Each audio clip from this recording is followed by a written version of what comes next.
Good evening and welcome again.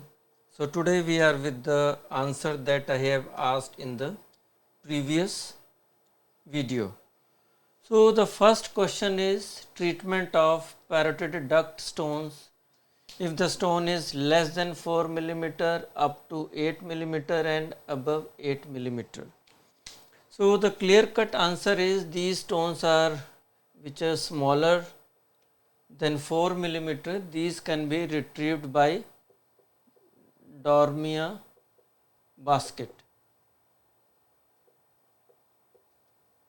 Okay, and then 8 millimeter stones, up to 8 millimeter stones, these can be broken with lithotripsy.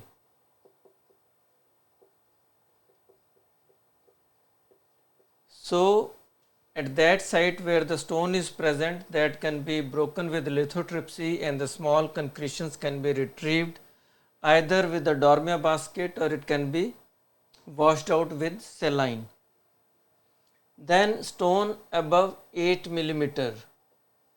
So these stones above 8 millimeter are usually the stones which get stuck into the duct, and in this case we have to follow the alternate approach, that endoscopic surgical procedure.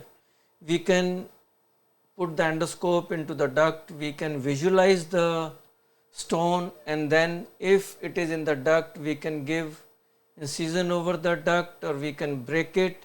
So depending upon the modality that we can use, so and how the location of that stone is there and the position of the stone, whether we can compromise the duct or not.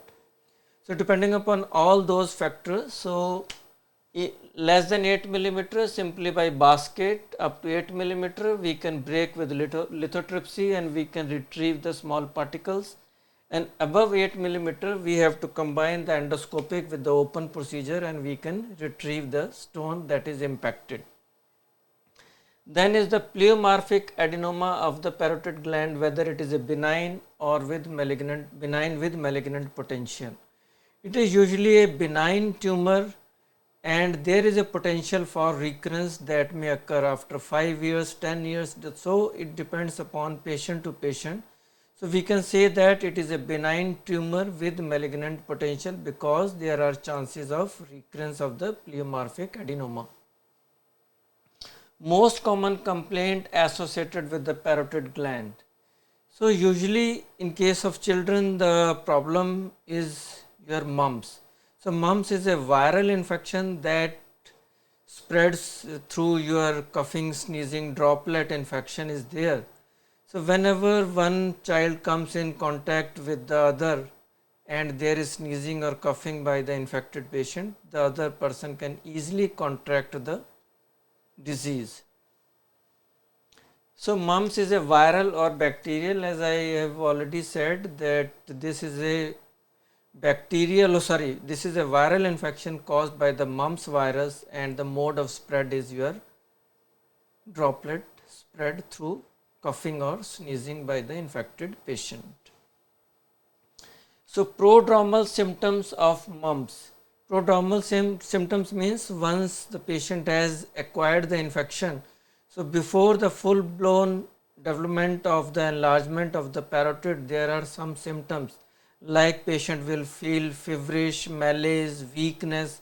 So these are the things will be present in the patient. These are the prodromal symptoms, and these prodromal symptoms are present in many viral infections, that you feel feverish, you feel muscle pain, you feel weakness, and these kind of things are there. So what is the role of antibiotics in the mumps? As such, there is no role of antibiotics in the mumps. So during the mumps there may be decrease in the immunity if the patient acquires some bacterial infection, that is a secondary infection.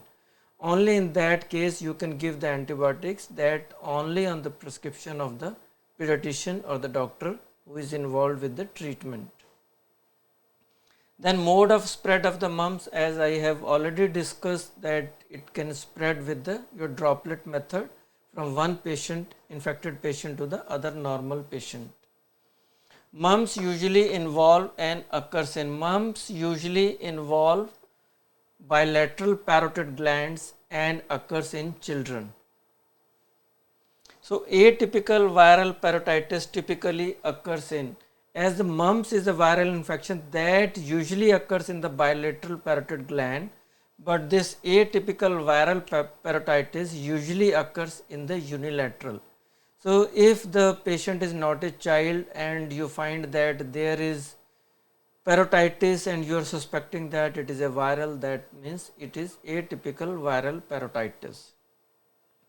Mumps in the parotid, sorry, yeah, mumps that is in the parotid, it provides the immunity for how long?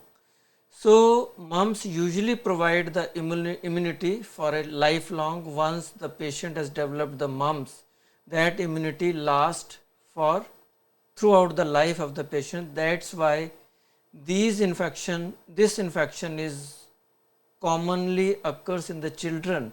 Once the children or any child is infected with this and recovers from the disease, he requires or she acquires the full blown immunity throughout the life. That's why it usually not occurs in the adulthood. If somebody has missed the infection in the childhood, that can occur in the adulthood also, but usually it occurs in the childhood. Thank you very much, and please don't forget to subscribe my channel. Thank you.